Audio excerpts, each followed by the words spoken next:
Alhamdulillah wa bihi nasta'in ala umuri dunya waddin.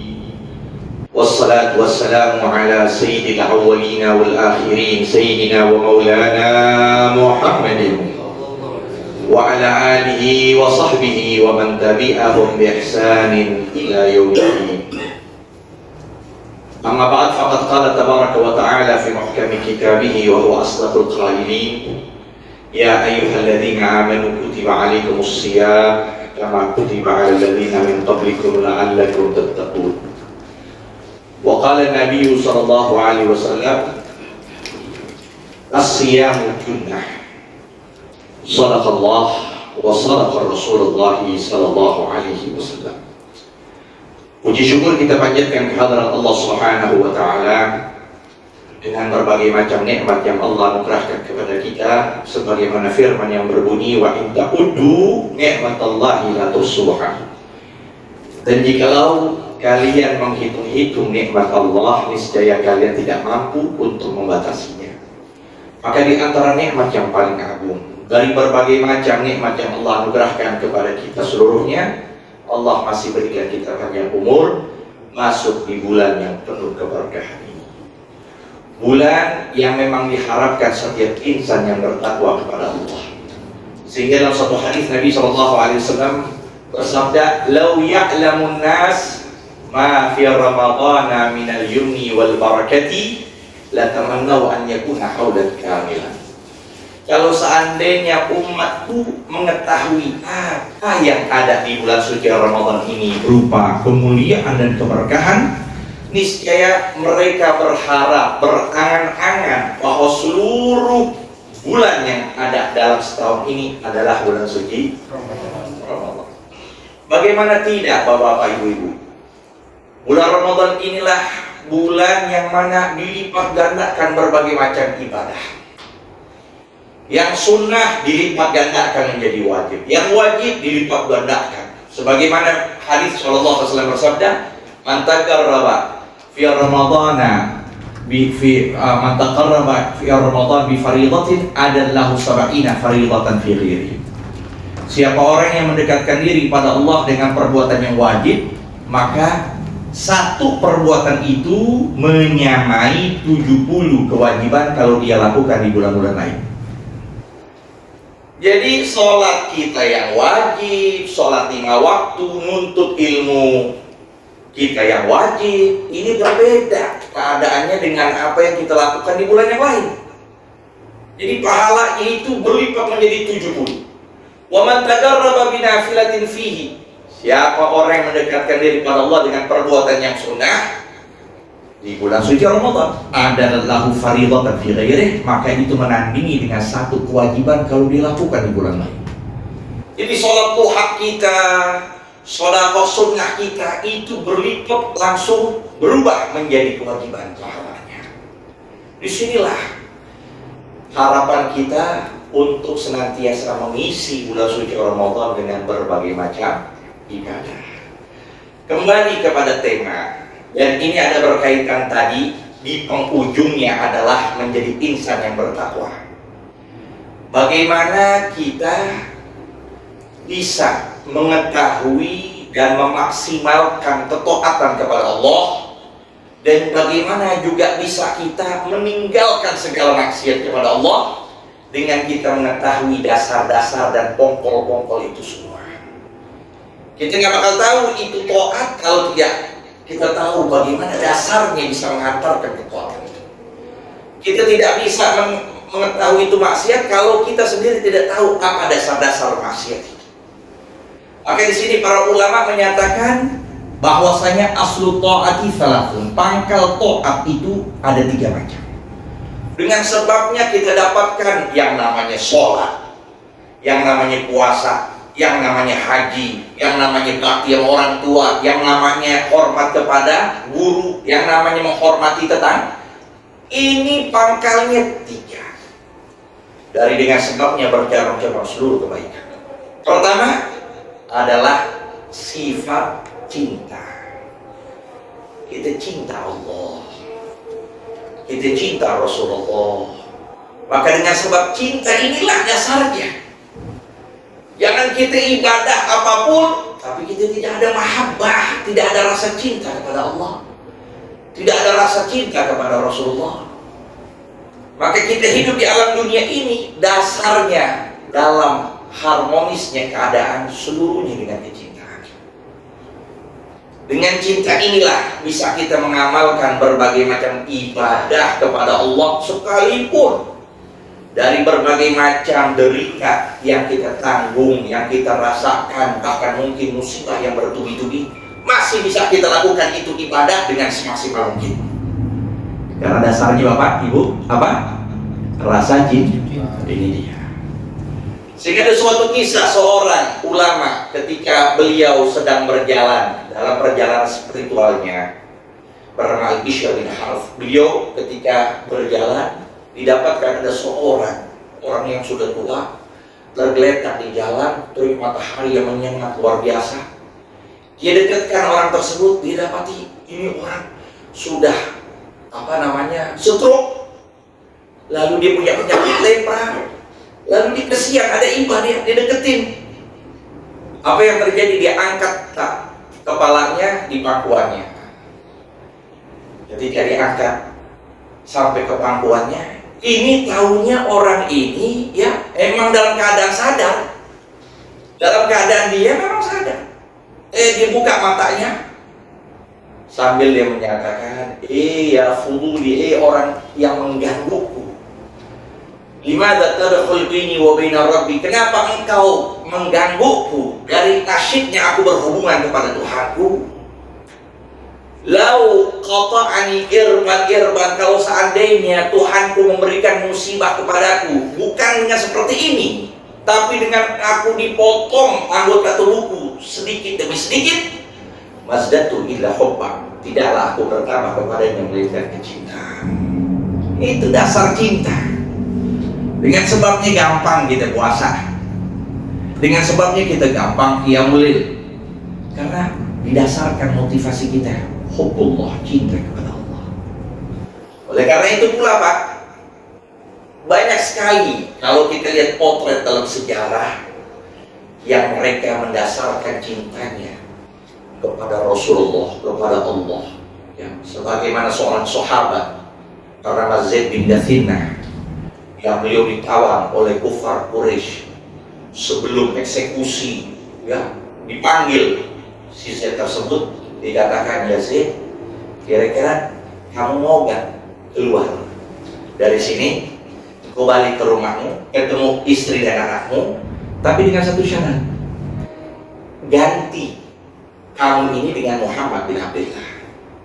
Biar nanti Muhammad di sini, biar nanti ya dia jadi tawanan, engkau keluar, ganti saja.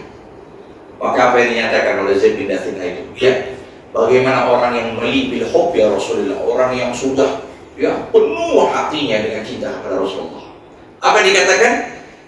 Dia katakan, wallahi demi Allah, kalau seandainya aku dengar saat ini nabiku berada di rumah bersama keluarganya tersentuh satu duri, niscaya aku tidak ridho untuk mendengar hal demikian. Lalu bagaimana kalau aku diganti dan dia datang sini dan kalian akan menyiksa dia? Disitulah dijawab oleh Abu Sufyan yang menyatakan, maraitu ahadan yuhibbu ahadan kahubbi ashabi Muhammadin Muhammad. Tidaklah aku melihat seseorang yang mencintai seseorang melebihi kecintaan para sahabat Muhammad kepada Nabi besar Muhammad Sallallahu Alaihi Wasallam. Inilah rasa dari cintanya itu dasarnya.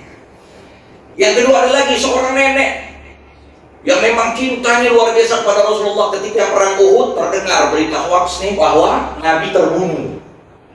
Ini berita hoax begini langsung terdengar, kaget ini nenek.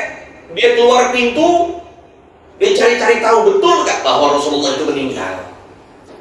Sesampainya di hadapan para sahabat yang di situ banyak, mereka pun juga ya banyak tergeletak karena meninggal pada perang Uhud. Salah satu sahabat kenal ini nenek, menyatakan, wahai nenek, ketahuilah engkau punya ayah meninggal, engkau punya suami meninggal. Dikatakan, bagaimana keadaan Rasulullah? Hanya begitu doang. Bagaimana keadaan Rasulullah? Maka dibalikin lagi. Rasulullah baik. Lalu dia jalan lagi mau tahu, cari tahu sampai ketemu Rasulullah. Ada lagi menyatakan, wahai nenek, engkau punya saudara meninggal. Bagaimana keadaan Rasulullah? Sampai yang ketiga diberitahukan, wahai nenek, sungguh engkau punya anak meninggal di medan pertempuran. Bagaimana keadaan Rasulullah? Maka setelah dikatakan Rasulullah baik dan sampai di hadapan Nabi SAW, dia menyatakan, wallahi ya Rasulullah, bi abi wa ummi, la ubali idza salimta min al-aqabin. Ya Rasulullah, demi Allah, aku tidak peduli apapun keadaan kalau engkau selamat dari bahaya. Kullu ba'daka jalal, setiap musibah yang tanpa engkau jatuh remeh ya Rasulullah, bisa aku atasi. Jangan engkau terkena musibahnya Rasulullah. Ini mereka. Bagaimana kecintaan yang dengan dasarnya itulah bisa kita tahu, kita bisa ibadah dengan enak, bisa kita ngaji dengan enak, bisa kita belajar tajwid enak, karena rasa cinta kepada Allah dan kepada baginda Rasulullah Shallallahu Alaihi Wasallam. Disebut apa? Alamatul man wajada salatan, man kunna fihi wajada alamatul iman, halawatul iman. Siapa orang yang ada tiga perkara ini, dia dapatkan manisnya keimanan. Apa itu? An yakunallahu wa rasuluhu ahabba ilaih mimma siwahuma. Dijadikan Allah, dijadikan Rasulullah lebih dia cinta dari seluruhnya. Kalau sudah orientasi kita kepada Allah, orientasi kita kepada Rasulullah melebihi dari semuanya, itu seluruhnya bakal datang kepada kita dan bakal tunduk dan bakal cinta kepada kita seluruhnya. Karena kita cinta dasarnya kepada Allah dan juga kepada Rasulullah. Bapak-bapak, ibu-ibu, yang kedua disebutkan dalam pangkal kita ini bisa melakukan ibadah dan taat yang memaksimal mungkin, yaitu dengan kita memiliki sifat khauf, rasa takut. Takut bahwa aku salah, takut ibadah aku nggak diterima Allah, takut puasa aku jadi riya, takut baca Quran aku takut ujub. Itu selalulah, itu sifatnya orang yang beriman pada Allah. Senantiasa mereka berbuat dan merasa takut. Sampai kapan? Tidak ada hilangnya rasa takut, melainkan ketika kita selamat dari siratal mustaqim. Selama belum ada siratal mustaqim, haruslah kita memiliki sifat takut. Takut terjerumus dosa lagi setelah taubat yang kulakukan. Takut aku melakukan ini lagi, murka Allah lagi datang lagi, dan sebagainya. Jadi harus ada rasa takut. Itulah sifat orang yang beriman. Kalau orang munafik dikatakan, Imam Hasan Basri katakan, innal munafiqa la ya'mal wa yatrukul amal wa yaqul sawadun nas katsir sawfa yughfar li. Tapi kalau orang munafik enggak, sedikit berbuat, sedikit bertindak, tapi hanya menyatakan itu kan manusia banyak lakuin, nanti juga diampuni oleh Allah. Yang aku lakukan sama banyak manusia lakuin, itu juga nanti diampuni oleh Allah. Nah, sifat takut inilah yang harus ada pada diri kita. Bagaimana Nabi Allah Yusuf alaihissalam menyatakan, tawaffani musliman walhiqni bisolihin. Saking takutnya kepada Allah, jangankan yang namanya beliau mengerjakan dosa besar, dosa kecil aja mustahil untuk seorang Nabi, tapi masih meminta kepada Allah, ya Allah, matikan aku dalam keadaan muslim, matikan aku dalam keadaan muslim, dan masukkanlah aku dalam kategori orang-orang soleh. Masih seperti itu seorang Nabi. Lalu bagaimana Nabi SAW? Kita lihat bagaimana beliau itu memiliki sifat takut, sampai disebut apa? Beliau memiliki kaki bengkak dalam ibadah kepada Allah. Sampai bengkak nih kaki Rasul, padahal beliau sudah dijamin Allah dengan masuknya surga. Sahabat-sahabat juga 10 beliau jamin masuk surga, tapi dominasi sifat takutnya. Sampai disitulah mereka jaga mulutnya, mereka jaga matanya, mereka jaga telinganya, takut berbuat dosa, takut. Nah, inilah dasar seorang untuk memaksimalkan bisa mendapatkan taat yang sempurna. Lalu yang ketiga, asal taat pula sifat roja, yaitu berharap. Apa berharap? Berharap bahwa apapun yang kita kerjakan dari dosa pasti Allah ampuni. Apapun bentuk dosa yang kita lakukan.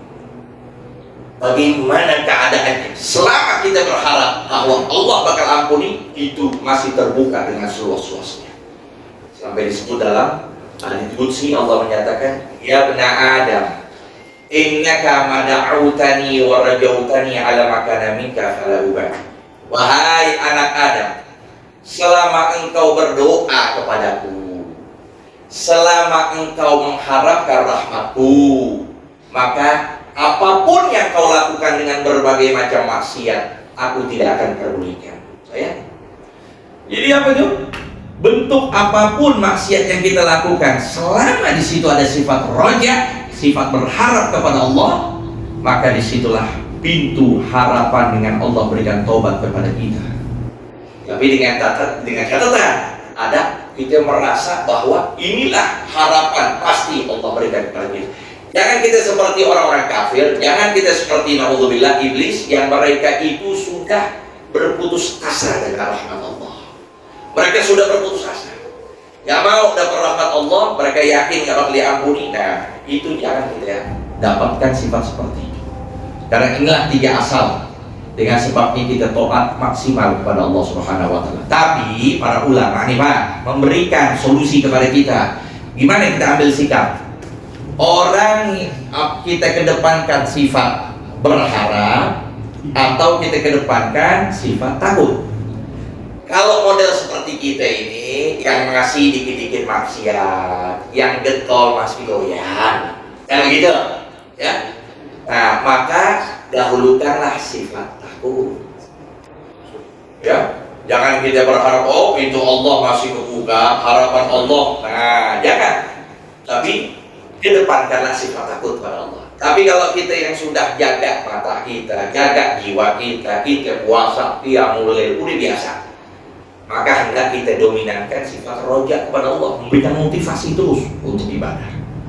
Itu bagi orang yang masih segar, masih sehat. Tapi kalau orang yang sudah detik-detik kematian, jangan kita takuti. Dia nggak puasa, dia main judi, dia minum khamar. Sebelum meninggalnya kita takutin, wah ente ini yang begini nih, yang ada bakal digebukin sama malaikat ini, ente bakal digongseng sama malaikat ini, ya, ente bakal dibakar. Jangan digituin, tapi berikan harapan. Kita tahu nih nggak pernah sholat, ya, puasa nggak pernah, di warteg ada kakinya doang, kepala nggak ada. Yang begitu, ketika dia meninggal, jangan sedikit pun kita berikan rasa takut, tapi enggak, kita berikan harapan, jangan khawatir, sudah. Allah punya rahmat begitu luas. Ente baca istighfar, Allah bakal ampuni ente. Allah berikan surganya, Allah akan berikan kenikmatan. Udah jangan pikir. Nah, berikanlah seperti itu. Ini yang ulama berikan solusinya. Tapi kalau seperti kita ini, maka anda kita dominankan sifat khauf. Jadi di situ kita merasa takut, takut riya, takut sum'ah, takut ujub, takut sombong. Nah, disinilah supaya amal kita maksimal untuk ibadah kepada Allah Subhanahu wa taala. Para hadirin hadirat, yang kedua dari pangkalnya sebaliknya, sifat maksiat. Ya, agar kita menjauhkan maksiat harus tahu dasar-dasar maksiat dengan sebabnya yang kita tahu berbagai macam itu kejahatan. Yang pertama, ya, yang pangkal dan luar biasa, apa itu? Sifat sombong. Dosa terbesar, ya, siapapun mereka, tanpa melihat mereka itu orang baik, orang jahat, tapi kalau sudah ada sombong, maka disini sangat tercela di mata agama kita. Maka sombong inilah sebab, ya, makhluk yang dengan sebabnya yang sangat luar biasa ibadahnya dilaknat oleh Allah. Ya. Ya. Jadi iblis ini disebut dalam riwayat tidak ada kekurangannya. Mau ibadah nggak ada yang mengalahi iblis. Malaikat di bawah iblis dalam ibadah. Bahkan dalam suatu riwayat tidak ada satu tempat di permukaan bumi melainkan dia telah sujud kepada Allah. Iblis kalau dalam masalah ibadah udah nggak ada tandingan. Cuman satu yang dia punya kekurangan, apa itu? Sombong. Sampai disebut dalam riwayat, Sombongnya udah luar biasa. Suatu saat sampai meninggalnya Nabi Adam, kan disuruh cuma satu. Untuk apa itu? Sujud. Sujud bukan artinya penyembahan. Sujud dalam bahasa Arab pengertian dalam bahasa Indonesia ini penghormatan. Seperti lain kita tundukin kepala, kita hormatin orang, kita angkat tangan, hormatin orang. Itu arti sujud. Inginkan seperti itu. Allah inginkan untuk Adam diberikan penghormatan oleh iblis. Tapi apa yang dikatakan oleh iblis? Ana khairun minhu. Ana lebih baik darinya. Itulah. Oleh karena itu disebut lafaz ana, ucapan saya dalam sejarah pertama kali dilakukan oleh makhluk, diucapkan oleh makhluk iblis. Dari situlah kita nggak selayaknya untuk menyatakan aku berbuat ini, aku berbuat ini, aku berbuat ini. Tapi disebahkan kepada kami atau kepada kita. Jangan aku yang berbuat. Karena itulah ucapannya dengan sebabnya dilaknat. Aku lebih baik darinya. Khalaqtani min nar wa khalaqtahu min tin.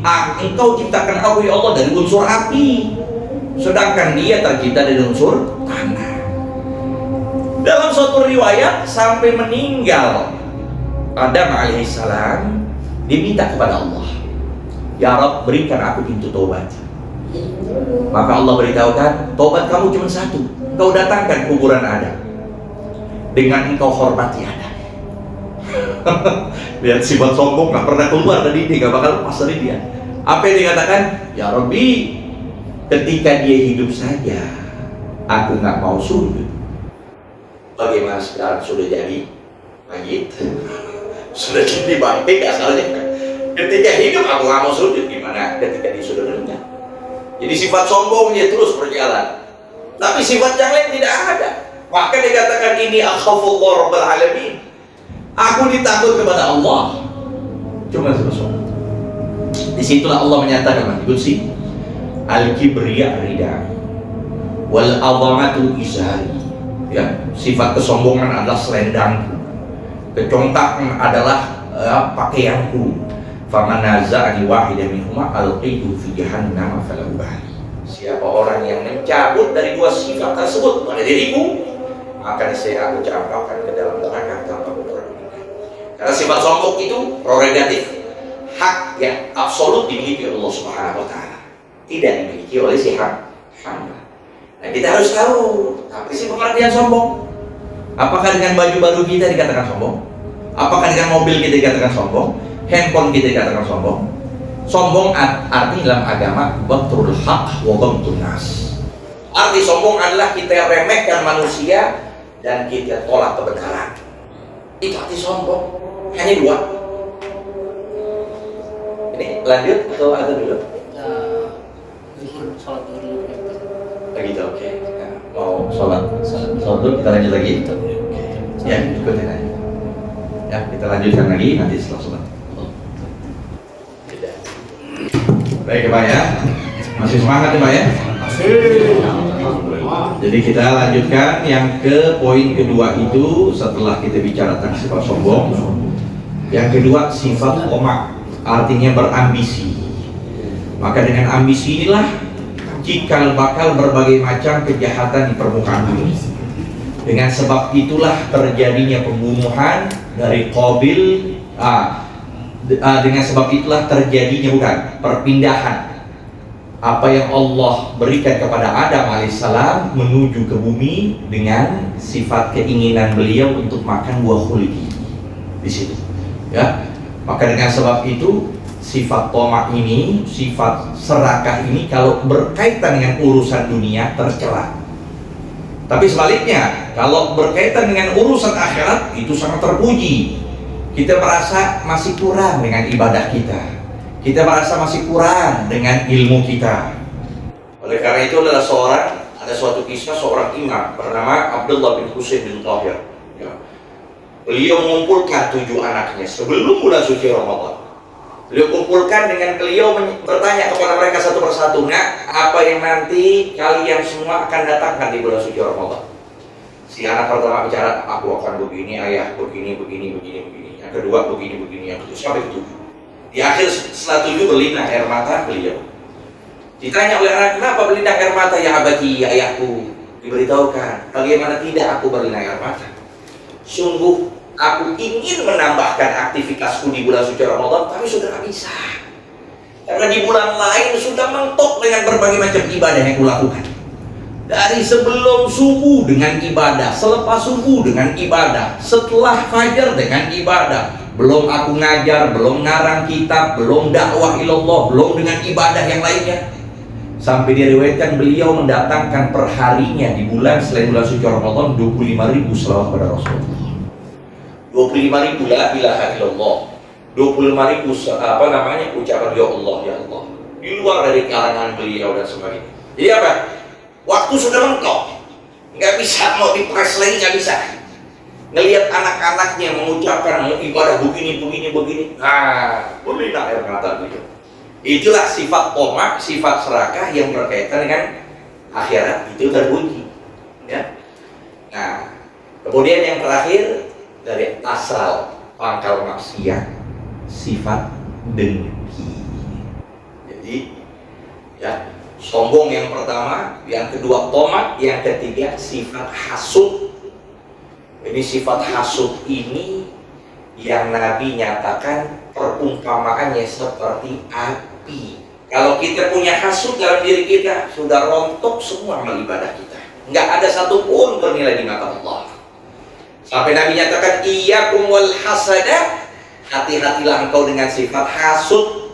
Fa innahu ya'kulul hasanat kama ta'kulun narul hatabah. Ini hasud, ya, memiliki dia seperti api yang memakan segala kebaikan. Apapun kebaikan hancur dengan sifat hasud. Nah, apa artinya hasud? Berangan-angan nikmat yang Allah berikan kepada si fulan agar musnah dari diri dia. Itu yang bahaya luar biasa. Gimana caranya hancur ini orang dengan nikmat yang Allah berikan kepada dia? Kenapa dikatakan hasud itu termasuk dosa besar? Karena dia itu bermusuhan bukan kepada orangnya. Ya, ketika orang punya sifat hasud, dia tidak bermusuhan kepada si fulan, bukan, tapi dia bermusuhan kepada Allah. Sebab Allah yang berikan itu nikmat. Ya, kita punya tetangga, rumahnya bagus, ya kan? Mewah, mobil, dan sebagainya, aktivitasnya bagus, masya Allah, di kantor juga bagus. Nah, kita ada hasud, itu kan semata-mata Allah berikan. Kenapa kita hasud sama dia? Itu kan Allah. Jadi kita bermusuhannya bukan pada orang itu, kepada Allah. Maka disitulah dia termasuk sifat hasud adalah penyakit umat-umat terdahulu. Nabi nyatakan dabba ilaikum da'ul umaman qablakum, telah menjalar penyakit-penyakit umat sebelum kalian. Apa itu? Al-hasadu wal baghdha, sifat dengki dan permusuhan. Sampai-sampai hasud inilah yang diakui oleh iblis, orang yang memiliki lebih buruk dari dia. Ya, itu bicara iblis lagi ya. Lebih buruk kata iblis, ya, lebih buruk sifat hasud. Orang yang memiliki sifat hasud lebih buruk dari dia. Ada suatu kisah yang disebutkan dalam kitab Jawahir Lu'lu'iyah di dalam mensyarahkan kitab Arba'in Nawawiyah. Dicatatkan dalam kitab tersebut bahwa iblis mendatangi Fir'aun, berkunjung, silaturahim. Tapi gak mau besek, kalau kita kan mau besek ya. Dia datang ketok pintu. Dia tanya, "Nggak, siapa?" "Anak, aku." Ya kan? Ya, akhirnya dia jawab, "Siapa?" Dia bilang, "Aku iblis," katanya. "Ente ngaku Tuhan, nggak tahu siapa yang ente ngaku Tuhan." Ya masuk, kata si Firaun. Maka disitulah iblis menyatakan, "Ya Firaun, tahukah kau siapa orang di permukaan bumi ini yang lebih buruk ketimbang diriku dan dirimu?" Kata Firaun, "Siapa ya?" Ya kan? Maka diberitakan al-hasid, orang yang hasud. Kata Firaun, "Kenapa? Kok bisa begitu?" "Ya, karena aku punya kisah padanya. Suatu saat aku dapatkan seseorang yang aku cinta padanya. Setiap kali aku ajak di keburukan, getolnya luar biasa. Yang pertama, semangat. Mau dia, aku suruh berbuat ini, dia mau. Aku suruh ini, dia mau. Nah, disitulah aku merasa sayang sama dia. Aku nyatakan, sudah saatnya aku akan melayani kamu. apa yang kau inginkan, aku berikan. Kata si orang ini, aku cuma satu, ya iblis. Apa itu? Aku punya tetangga, tetanggaku punya sapi. Matikan sapi itu. Maka dilihat oleh si iblis, tetangganya taunya orang soleh, ya kan? Dia baca Quran, dia zikir, dia wirid, ya kan? Dia gagak dengan penjagaan yang kuat. Pas iblis ngeliat, iblis katakan, kamu nggak mampu, lu termustahil. Udah, jangan khawatir, baru satu sapi. Aneh akan kasih itu 10. Aneh cinta sama itu, aneh kasih 10. Kata si orang ini, aneh nggak mau banyaknya, aneh nggak mau sapi yang lain, aneh pengen hancur itu sapi yang dimiliki oleh tetangga aneh. Itulah sifat hasud. Dari situ geleng-geleng si iblis menyatakan, dari sini lebih dahsyat dari aneh. Lebih bejat dari aneh berarti di sifat hasud. Lihat. Maka orang yang sudah hasud begitu, gimana caranya? Nggak pikirin uang, nggak pikirin harta, nggak pikirin jiwa. Gimana caranya orang musnah di hadapan kita? Nah, kalau udah orang punya sifat hasud ini, hancur semua amal ibadah yang dimiliki, nggak ada manfaat sholatnya, zakatnya, puasanya dan sebagainya. Maka disitulah ya, dengan sifat hasud ini akan menjerumuskan seorang, naudzubillah, ke dalam nerakanya Allah Subhanahu wa Ta'ala. Dengan sifat tadi kita lanjutkan kesimpulannya dari 3 sifat tersebut. Inilah pangkal, dengan sebabnya berbagai macam bercabang-cabang dari sifat maksiat yang ada di permukaan bumi. Ya, itu saja yang bisa disampaikan. Insya Allah mendapat manfaat untuk kita semuanya. Allah berikan kesehatan walafiat, panjang umur, orang rezeki, kita bisa datangkan bulan suci Ramadan dengan berbagai macam ibadah, dan Allah berikan panjang umur sehingga kita bisa dapatkan bulan-bulan Ramadan dalam tahun-tahun yang akan datang dalam keadaan fi khairin wa lutfin wa afiyah. Hadani Allah wa iyyakum ajma'in wal afu minkum. Wassalamualaikum warahmatullahi wabarakatuh.